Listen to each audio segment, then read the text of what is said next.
원기초형 문법 14강을 함께 공부하겠습니다. 오늘 공부할 내용은 접속사입니다.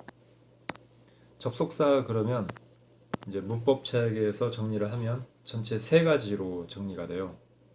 등위 접속사, 상관 접속사, 그리고 종속 접속사입니다.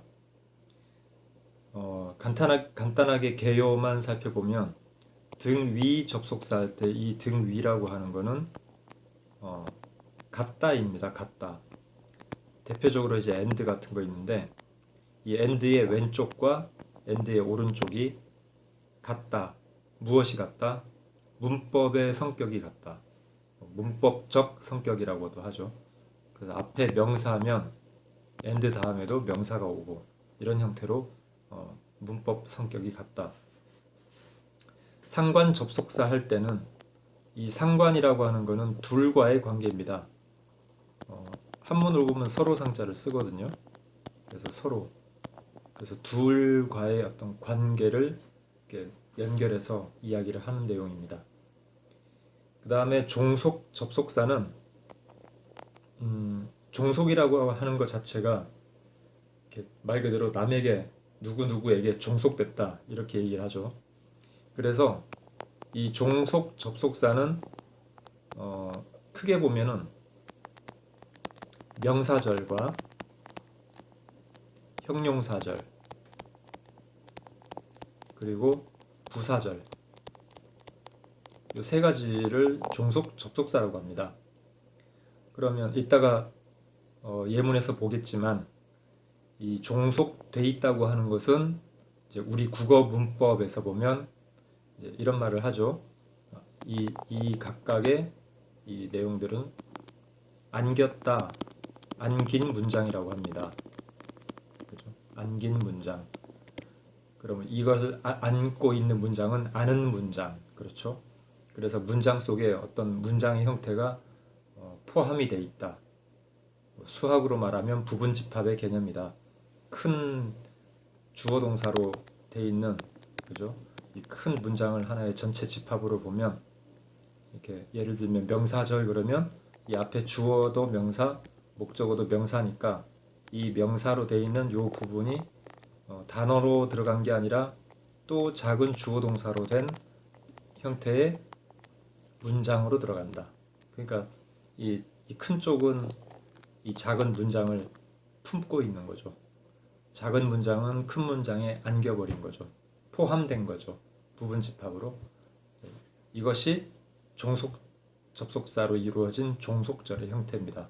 그래서 세 가지로 구분하면 명사 역할을 하는 명사절, 형용사 역할을 하는 형용사절, 부사 역할을 하는 부사절로 나눠진다.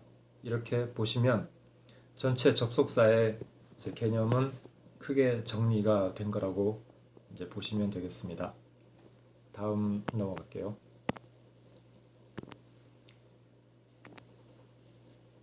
첫 번째 등위 접속사입니다. 아주 간단하게 예문 두 개만 뽑았습니다. 등위라고 하는 거 방금 말씀드렸지만 등위 접속사는 이렇게 세 가지가 있어요. 대표적으로 and, or, but이죠. and 하면 그리고, or는 또는, but 그러나, 그렇죠? 그래서 앞에 단어가 오면 뒤에도 단어가 와야 돼요.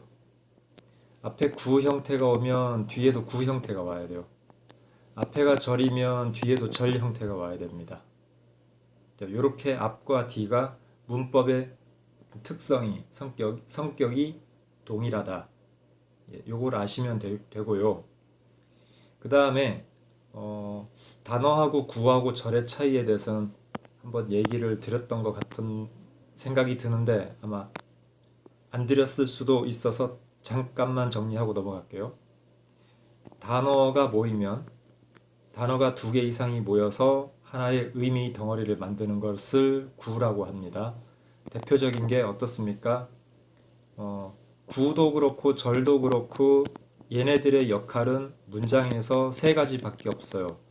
명사 역할을 하든지 형용사 역할을 하든지 아니면 부사 역할을 하든지 셋 중에 하나로만 쓰입니다. 그래서 명사 역할을 하는 구면 명사 구, 형용사 역할 하는 구면 형용사 구, 부사 역할 하는 구면 부사 구라고 합니다. 그죠? 그러면 이 구는 누가 역할을 맡냐? 이미 배웠죠? 준동사들이 이 역할을 맡아요. 그래서 부정사 구, 동명사 구, 분사 구 이렇게 표현을 하는 거죠.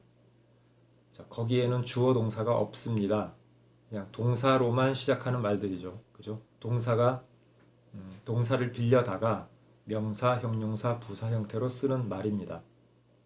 절이라고 하는 것은 주어 동사가 있긴 한데 한 문장의 성격을 가지려고 하면 어떻습니까?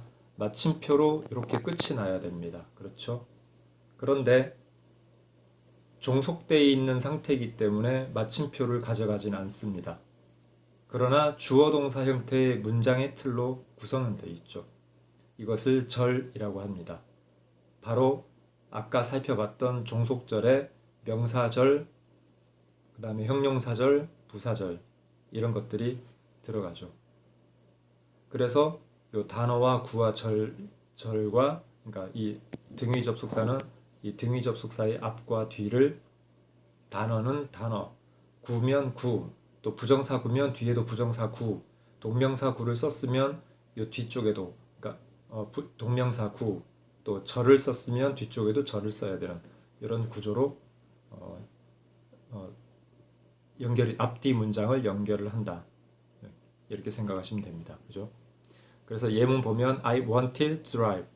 나는 운전을 하고 싶었어. but 하지만 그녀는 원하진 않았다. 그죠?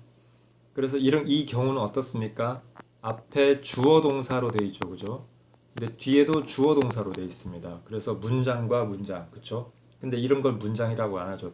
이 전체가 이 1번 문장과 2번 문장이 그러니까 1번의 절과 정확하게 2번의 절이 등위 접속사 but을 가지고 앞뒤로 이어져서 여기서 마침표가 끝났어요. 그죠? 그래서 하나의 문장을 구성하고 있구나.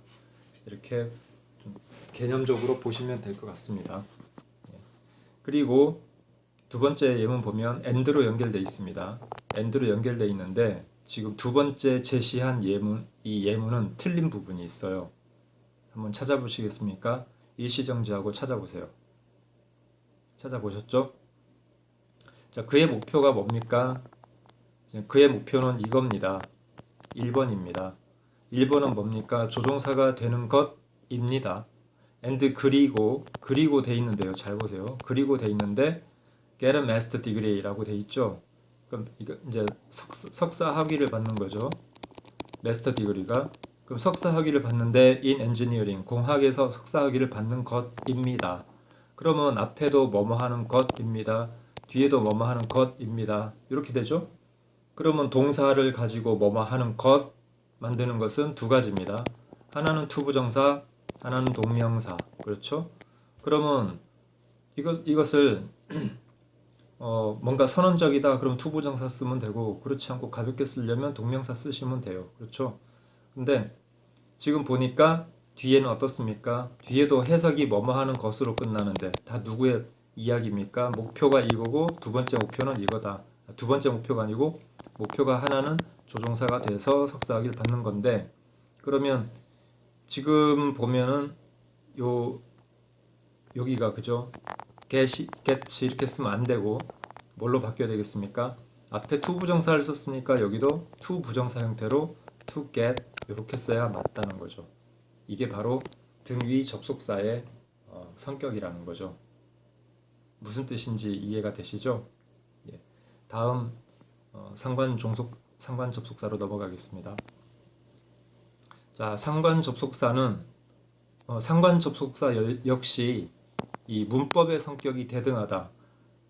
여기 지금 특히 여기 not only A but also 또 not A but B 여기 이제 강조되는 부분이거든요. 이제 특히 이 부분은 강조되니까 이제 주의를 하셔야 됩니다. 자, 강조가 돼서 주의를 하라고 말씀드리는 것은 독해할 때입니다. 독해할 때 보면 필자가 독해라고 하는 것은 어떻습니까? 우리가 전체 글에서 필자가 무엇을 주장하는 것인가 이거를 알아내는 것이 독해죠. 그래서 독해할 때는 어떤 문장의 형태가 강조되고 있는가, 어디에서 강조되고 있는가, 이 글이 어떤 흐름을 따라가면서 어디서 반전을 하는가, 이제 그런 걸 보는 게 핵심이겠죠. 그래서 특히 not A but B, 그러면 이제 A와 B, 또 여기 not only A but B에서 A와 B 이런 부분에서는 문법 성격이 특히 대등해야 된다. 이제 그런 거 아시면 되고요. 일단 상관이라고 하는 건 아까 처음에 말씀드렸지만 어떤 두 개의 이야기입니다. 그래서 both A and B 하면 둘 다죠. A와 B 둘 다. either A or B 하면 A나 B. 그죠? neither A nor B 하면 요거를 부정을 한 것이니까 A도 아니고 B도 아닌 이렇게 해석이 되고 not A but B 하면 어때요? A는 아니고 B야. 그러니까 이런 경우는 B가 강조되어 있는 거죠. 앞에 이야기 하려고 하는 게 아니고 B다 이런 얘기죠. not only A but also B. 이때는 A뿐만 아니라 B도 하는데 그러나 강조는 뒤쪽을 좀 더 주고는 있다. 그런 뉘앙스는 가지고 있습니다. 자, 요거를 같이 not only A but also B를 같이 쓸 수 있는 말은 B as well as B. 끊을 땐 이런 정도로 끊어서 보세요. B as well as B. A뿐만 아니라 B도. 그죠? 예, 이렇게 보시면 되고요. 근데 여기서 이제 보실 때 이 both A and B부터 B as well as A까지 이 전체가 만약에 이 전체가 문장에서 주어로 쓰였다, 주어 자리에 들어갔다 해보면 여기에 동사가 이렇게 올 겁니다. 그렇죠? 이 동사는 메인 동사죠. 메인 동사하면 그 문장에 이제 뭐뭐 다로 끝나고 마침표를 끊는 동사죠. 이렇게 올 때 그럼 이 덩어리들이 주어가 되면 그때 수일치를 해야 됩니다. 그렇죠? 그럼 수일치를 어디에 맞춰야 되느냐 할 때 강조를 하는 쪽이나 가까운 쪽에 맞춘다. 이겁니다. 강조하는 쪽이나 가까운 쪽. 그러니까 요 both A and B가 주어가 되면 이거는 둘 다 있어야 되죠. and니까. 둘 다 있어야 되니까 A도 있어야 되고 B도 있어야 돼요. 그러니까 이건 항상 복수 형태죠. 그러니까 이 항상 복수 형태인 both A and B는 주어 자리에 오면은 얘가 복수 동사를 쓸 수밖에 없습니다. 동사의 복수 형태. 그죠? 자, either A or B나 neither A nor B 같은 경우는 이런 경우 강조하는 게 아니기 때문에 여기 동사에서 가까운 쪽, 그죠? 여기 B. 얘네들한테 이쪽이 이 B가 단수면은 단수에 맞추고, 그죠? B가 만약에 복수면 복수에 맞춘다. 이렇게 맞추시면 되고요. 그 다음 not A but B, not only A but also B. 요 경우는 강조 형태입니다. 강조 형태이기 때문에 어디가 강조된다고요? 제가 다 표시했죠. 바로 이 뒷부분들이 강조가 돼요. as well as에서는 앞쪽이 강조되죠. 그래서 not only A but also B 할 때 제가 요걸 보통 저한테 이제 배우는 사람들에게는 이렇게 뭐처럼 보이죠. 뭐 여의봉처럼 보이기도 하고, 그죠? 이렇게 표시를 해줍니다. 여기가 강조된다고. 그래서 여기서 이 B가 단수면, 그죠? 단수 명사 쓰면 단수 동사로, 여기서 복수 명사가 되면 복수 형태를 써준다. 이렇게 수일치를 맞추면 됩니다. 이게 상관 접속사의 핵심 내용이라고 생각하시면 돼요. 물론 제가 말씀드리는 건 항상 기출문제에서 많이 나오고 또 우리가 영어 문장에서 자주 볼 수 있는 핵심만 이렇게 간추렸다고 보시면 돼요. 그 다음 예문을 좀 실었습니다. 오늘은 상관 접속사를 연습해 보는 겁니다. 첫 번째 문장 보면, 자, 일시정지 하시고 한번 풀어보시고 보십시오. 자, 계속 진행할게요. 역사에서, 그죠? 글러브가 지금 주어죠. 장갑입니다. 장갑이 have been worn 했습니다. 장갑이 착용이 되어 왔다 이거죠. 자, not only but also가 되죠. 물론 but also에서 also는 보통 생략되는 경우가 많이 있습니다. 참고하시고요.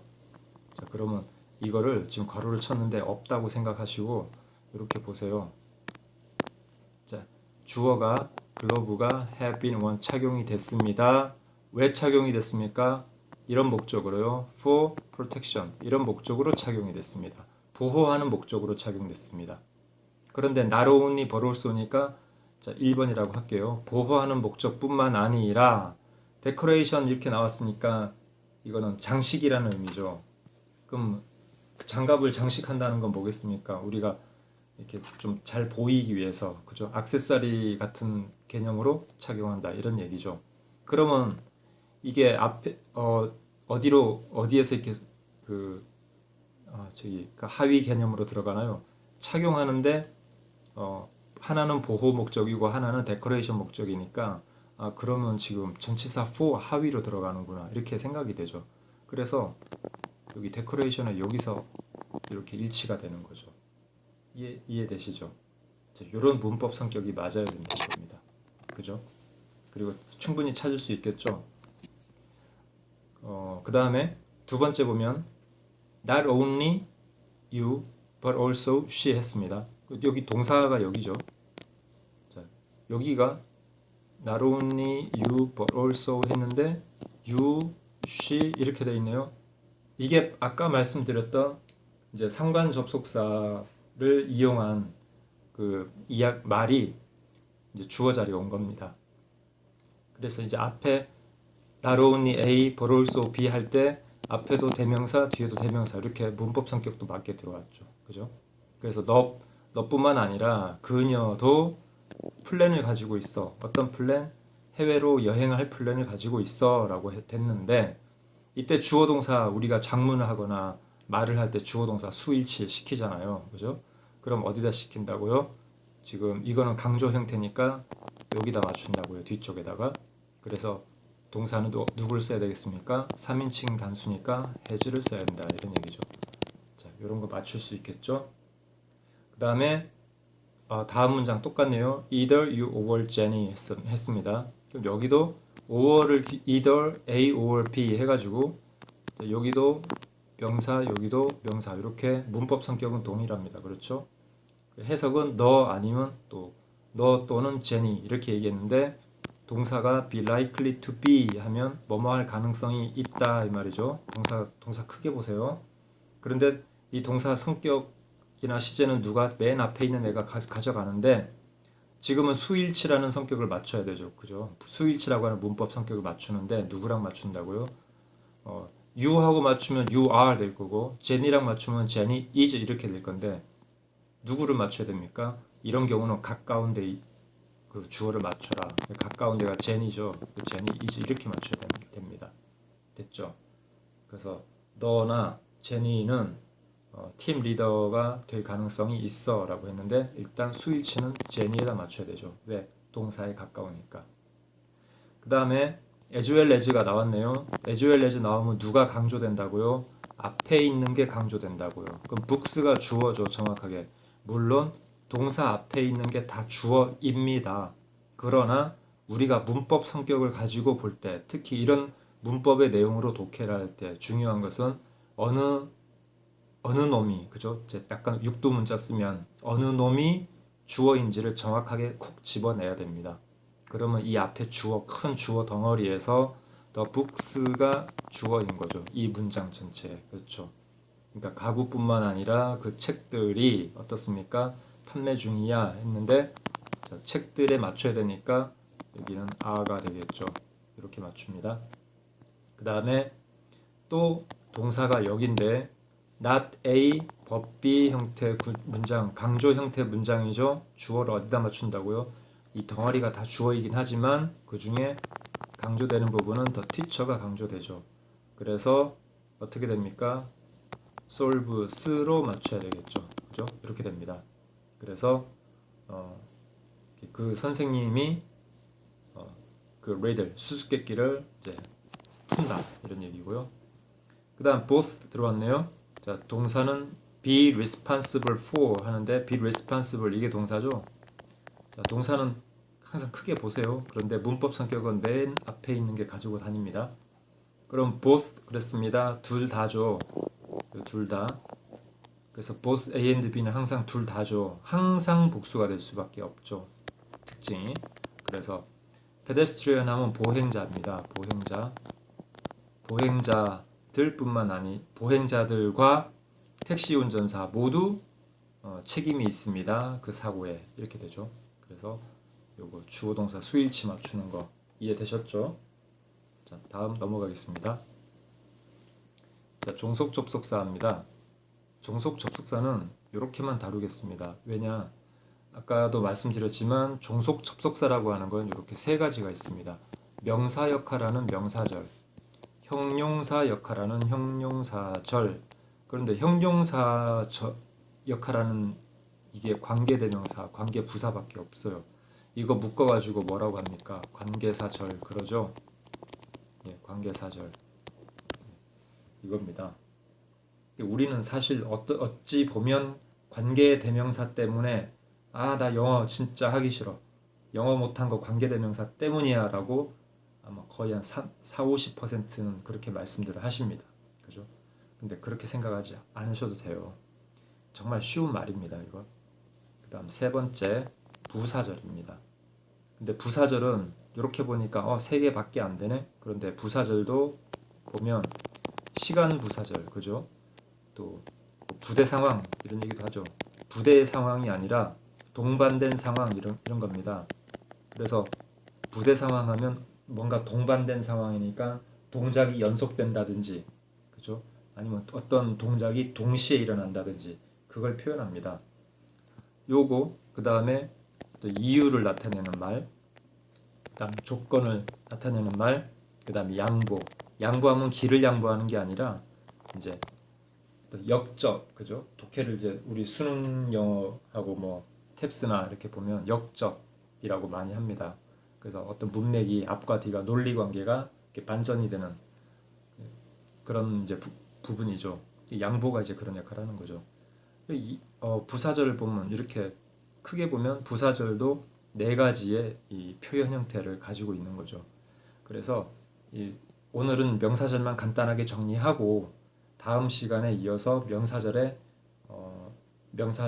예문을 좀 더 추가해서 명사절을 한 번 더 정리하고 그 다음에 형용사절에 해당되는 관계사절을 한 2번 내지 3번에 나눠서 정리를 하고 그 다음에 부사절을 한 번에 정리를 하고 이제 이 종속 접속사 부분 이제 정리를 할 생각입니다. 그래서 이제 오늘은 명사절만 간단하게 보고 이제 정리를 하겠습니다.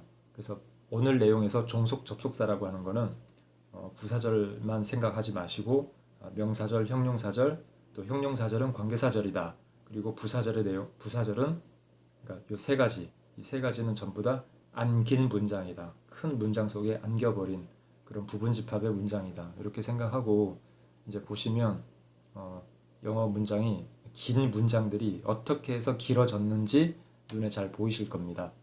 자, 명사절이라고 하는 건요. 우리가 이제 아까도 이제 명사 구라고 했지 않습니까? 그죠? 구라고 하는 것은 이제 준동사로만 이루어졌어요. 그래서 이제 부정사, 그 다음에 동명사, 그다음 분사 이렇게 3가지가 있잖아요. 그죠? 그래서 부정사 역할하면 부정사 구, 동명사로 되어 있으면 동명사 구, 분사면 분사 구 이렇게 하는데 뭐 결국 이거 앞에 맨 처음 1강, 2강에서 봤듯이 결국 얘네들의 역할이 뭡니까? 문장 속에서 명사로 쓸 건지 이렇게 형용사로 쓸 건지 부사로 쓸 건지 그거 따지는 거잖아요. 이렇게 보면 영어라고 하는 우리가 배우는 영어 문법의 어떤 큰 틀을 보면 결국 하나의 문장을 만들어내는데 그 문장에서 결과적으로는 명사로 쓸 거냐 형용사로 쓸 거냐 부사로 쓸 거냐 그겁니다. 결국은. 그죠? 그래서 명사로 쓴다. 명사의 어떤 역할을 한다 그러면 이걸 붙이세요. 것. 그래서 간다. 그죠? 간다고 할 때 간다. 가는 것 하면 가는 것 벌써 명사의 의미 덩어리로 들어오죠. 그럼 주어 동사가 주어 동사에다가 것을 붙이면은 주어가 동사 뭐뭐뭐 다 더하기 것 해버리면 어떻게 돼요? 주어가 동사 한다는 것 이렇게 돼버리죠. 해석이 바로 이겁니다. 그래서 명사절을 이렇게 보시면 돼요. 명사절 하면 머릿속에서 이미 해석이 뭐뭐 하는 것 그죠? 그런데 하나를 더 붙이세요. 지금 제가 예문을 4개를 줬거든요. 그럼 위에 2개 하고 밑에 2개를 이렇게 구분하시면 돼요. 그래서 명사절은 해석을 크게 두 가지로 해서 하나는 것, 첫 번째가 뭐뭐 하는 것으로 해석되고 두 번째는 뭐뭐인지 아닌지입니다. 이렇게 정리하시면 돼요. 그럼 이 두 가지밖에 없어요. 그러면 이제 내용 볼게요. 자, 여기입니다. 요 지금 이 문장 보면 You are right. 너 오라. 네가 오라 이거죠. 근데 이 문장이 어떻습니까? 작은 문장이 돼버렸죠. 작은 문장이 큰 문장 속에 I know. 나는 알아. 뭘 알아? 네가 옳다는 걸 알아. 우리가 보통 이렇게 합니다. I know it. 나 그것을 알아. 그죠? 그러면 요런 문장들은 잘 써요. 그런데 우리말로 보면은 나 네가 옳다는 거 나는 알아. 그죠? 그럼 어떻습니까? 나는 안다. 이 자리에 뭐가 들어갔어요? 네가 옳다고 하는 것을 알아 이렇게 됐죠. 그러니까 여기에 주어라고 하는 거는 명사 들어가는 자리고 동사는 동사 쓰고 여기도 명사 들어가는데 아니 이거 단순하게 단어만 넣고 쓰면은 이렇게 말을 좀 더 길게 표현을 못 하지 않습니까? 그렇죠. 한국말을 잘 생각해 보시라는 거죠. 나는 알아. 네가 옳다는 것을 하니까 나는 알구나. I know. 네가 옳다는 것 어떻게 해야 되지? 그냥 쓰면 되죠. You are right. 근데 것을 어떻게 표현하지? that 붙이면 되잖아. 이거죠. 그래서 명사절 이렇게 보면 명사절 that 하면 요거 해석이 뒤에는 완전한 형태의 문장으로 끌고 오는데 이 해석을 그냥 것으로 붙이면 되겠네. 그럼 네가 옳다는 것을 나는 알아. 이렇게 되죠. 그래서 이건 명사니까 요 동사의 목적어인 자리에 쓰여 있구나. 그죠? 그래서 큰 틀에서 보면 이거는 삼형식 문장이네. 이렇게 판단할 수 있다 이거죠. 되셨죠? 그 다음에 두 번째 문장 똑같은 건데 what입니다. 관계대명사 할 때 이미 알아보겠지만 또 이미 관계대명사에서 공부를 하셨겠지만 what이라고 하는 거는 이 what이라고 하는 거는 the things what입니다. the things that입니다. 그래서 앞에 어떤 선행사를 가지고 있는데 얘가 what이 품고 들어갔죠. 이렇게 말하면 또 하기 싫어져요. 설명 듣고도 싶지도 않고 또 저 얘기 이렇게 나오잖아요.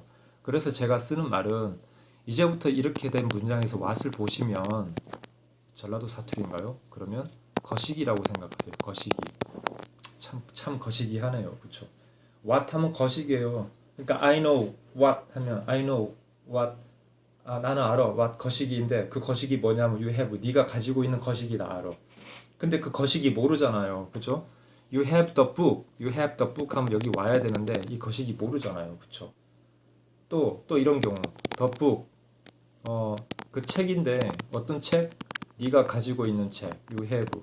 이렇게 쓰면은 앞에 있는 거 딱 드러나지 않습니까? 그죠? The book that you have. 이게 관계대명사 목적격 문장이죠. 그죠? 그럼 이렇게 되면 어떤 가지고 있는 게 실체가 들어있잖아요. 그런데 what 하면은 실체가 없어요. 이거 실체가 없으니까 거시기 이렇게 해봅시다. 거시기인데 네가 가지고 있는 것. 저도 몰라요. 이놈만 알지. 그죠? 그러니까 what you have. 네가 갖고 있는 것 이렇게 되는 겁니다. 해석이. 이해되셨죠? 그러니까 결국은 해석할 때 설명은 지금 관계대명사의 예를 들어 설명을 했지만 이제 쓰임새로 보면 어떻습니까? 해석 자체가 뭐뭐 하는 것이 돼버리죠. 그래서 나는 알아. 네가 가지고 있는 것이기를, 네가 가지고 있는 것을. 그렇게 해서 이거 명사절입니다. 예. 저는 이제 이거 명사절에 넣어서 생각하라고 합니다. 그런데 이제 문법을 아주 정확하게 따지고 들어가야 되는 이제 그런 꼼꼼한 성격을 가진 선생님들께서는 절대 그렇게 얘기를 안 하죠. 이거 무조건 관계대명사로 설명하고 그렇게 하시죠. 뭐 그러면 저는 손들어야죠. 뭐. 근데 저는 그렇게 하기 싫어요. 왜냐면 이미 경험상 이렇게 입에 발렸고 공부를 이렇게 하고 있고 그런데 뭐 어떻게 합니까? 우리말 가지고 생각해도 그렇잖아요. 나중에 작문 할 때 보면 그렇구나라고 이해가 되실 거예요. 그래서 이 두 가지는 일단 해석은 뭐뭐 하는 것으로 된다. 그래서 여기 명사절 대시 되면 뒤에는 완전한 문장의 형태가 되고 what으로 오게 되면 이때 설명은 문법 설명은 관계대명사로 하지만 쓰임새는 명사절로 쓰이고 단 뒤에 문장은 불완전한 형태로 온다. 관계대명사 관계대명사 뒤에 오는 문장은 전부 다 불완전하게 오잖아요. 관계부사 뒤에 오는 거는 완전한 문장으로 오겠죠. 요거는 형용사절 할 때 다시 하겠습니다. 이 정도면 이해가 충분히 될 겁니다. 그죠?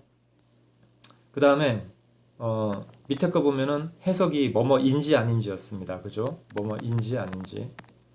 그래서 나는 궁금해. 그가 올지 안 올지. 그렇죠? 또 여기 그가 올지 안 올지 하는 건 밑에 문장이고요. 나는 궁금해 언제 그가 올 것인지. 그렇죠? 이런 순서대로. 이걸 학교 선생님들께서는 의문사 주어 동사에서 의주동 이렇게 외우라고 하시는데 해석 그대로 되잖아요. 언제 그가 올 건지, 그죠? 뭐뭐 할 건지 이렇게 해서 되죠. 그리고 뭐 무엇을 그가 할 건지, 언제 그가 올 건지, 또 어디에서 그가 무엇을 하는지 뭐 등등. 그러면 이 앞에 의문사라고 하는 거는 이 의문사 쉽게 생각하십시오. 우리가 항상 뭐라고 합니까? 육하 원칙 그러잖아요. 육하 원칙이면은 W가 5개, H가 하나. 그죠? 그래서 언제 어디서 누가 무엇을 어떻게 왜 했나 할 때 그게 육하 원칙인데 이런 거 들어가면 항상 이게 먼저 나와야 되죠. 그죠? 강조가 되는 거니까. 근데 이 간접 의문이라고 하는 건 직접 의문이라고 하는 우리가 어떻게 돼요? Do you go? 할 때처럼 직접 의문이면 동사가 앞으로 나가죠. 그죠? 근데 간접 의문에서는 문장 속에 들어가 있는 형태니까 그런 식으로 그 동사가 앞으로 나갈 필요가 없는 거죠. 그러니까 문장 속에 들어가 있으니까 당연히 주어 동사 위치는 그냥 그대로 써주면 된다 이거죠. 단 의문사는 강조되는 형태니까 앞으로만 빼주면 되는 거고요. 그래서 나는 궁금해 언제 그가 올 것인지 그냥 이 순서대로 써주시면 되는 겁니다. 근데 요거를 이제 문법 책에서는 간접 의문문이라고 따로 떼서 설명을 하고 있죠. 근데 이걸 명사절 속에 싹 집어넣으니까 덩어리가 이제 들어올 겁니다. 그렇죠? 그 다음에 똑같은 말인데 he comes 똑같은 말인데 우리말로 했을 때 그죠? 우리말 그대로 한번 보세요. 언제 그가 올 것인지. 그런데 밑에는 어떻습니까? 지금 if whether는 이거 빈자리라 생각해 보세요. 그럼 어떻습니까? 나는 궁금해 그가 올지 안 올지. 어떻습니까? 요거 웬 자리를 그냥 빼버리면 되죠. 그죠? 그러니까 무슨 말입니까? 의문사 주어 동사라는 간접 의문문 형태에서 의문사 자리를 빼버린 형태가 있죠. 방금처럼 그가 올지 안 올지. 여기 의문사 쓰지 않았잖아요. 근데 해석은 뭐뭐일지 아닐지라고 되죠. 그러니까 간단하게 생각하세요. 의문사를 의문 써야 되는 게 아니라 의문사를 쓰면은 간접 의문문 형태가 되겠죠. 그죠? 문법으로 얘기하는 겁니다. 그럼. 근데 그 의문사를 쓰지 않고 뭐뭐인지 아닌지로 해석이 되면 어떻다고요? 그 자리에 if나 whether를 쓰면 돼요. 예, 이렇게 되면 됩니다. 그래서 중학교 3학년 문법책 같은 경우 보면 그 파트에 그 단원에 맞춘다고 해서 어디에서는 이제 if whether를 먼저 설명하기도 하고 또 간접 의문문을 또 다른 그 레슨에서 이제 설명을 하기도 하는데 그럴 필요 없이 이렇게 묶어서 보니까 한 방에 이해가 되시죠, 그죠? 예, 그래서 명사절은 이렇게 4가지라고 이제 생각을 하시면 됩니다. 되셨죠? 나머지 부분은 좀 쉬운, 그러니까 요 다음에 할 때 이 전체를 가지고 그냥 완전하게 이제 우리 한국말만 가지고 이 완기초 영문법을 완전하게 한국말만 가지고 영어로 영작을 해보는 이제 그런 시간도 가질 겁니다. 그때 보시면 아하 그렇구나라고 또 충분히 이해되실 겁니다. 예, 오늘 여기까지 하고요. 그 아까 말씀드렸던 대로 다음 시간에는 명사절을 한 번 더 조금만 더 이렇게 손을 대고 그 다음 시간에 형용사절 관계대명사와 관계부사절은 별 수 없이 이거 둘로 나눠서 가야 됩니다. 그렇게 하고 그 다음에 부사절을 이제 하고 이제 계속 거의 마무리가 되죠. 이렇게 되면 그렇게 마무리를 해 나가겠습니다. 오늘 좀 길어진 것 같은데 역시 오늘도 이 강의 듣고 공부하시는 여러분들께 참 대단하다는 말씀 드립니다. 뭐 전체적으로 디자인도 별로 좋지도 않고 뭐 다른 정말 좋은 영상들에 비해서 떨어지는 게 너무 많은데 그럼에도 불구하고 열심히 이제 봐주시고 공부해주시고 그렇게 해서 좀 대단하다는 말씀 드립니다. 뭐 이렇게 자꾸 하다 보면 좋아질 때가 있겠죠, 그죠? 또 이 강의 잘 될 수 있게끔 많은 질타도 해주시고 질문도 해주시기 바랍니다. 저도 함께 성장하는 것 같습니다. 그러면 여기서 마치겠습니다.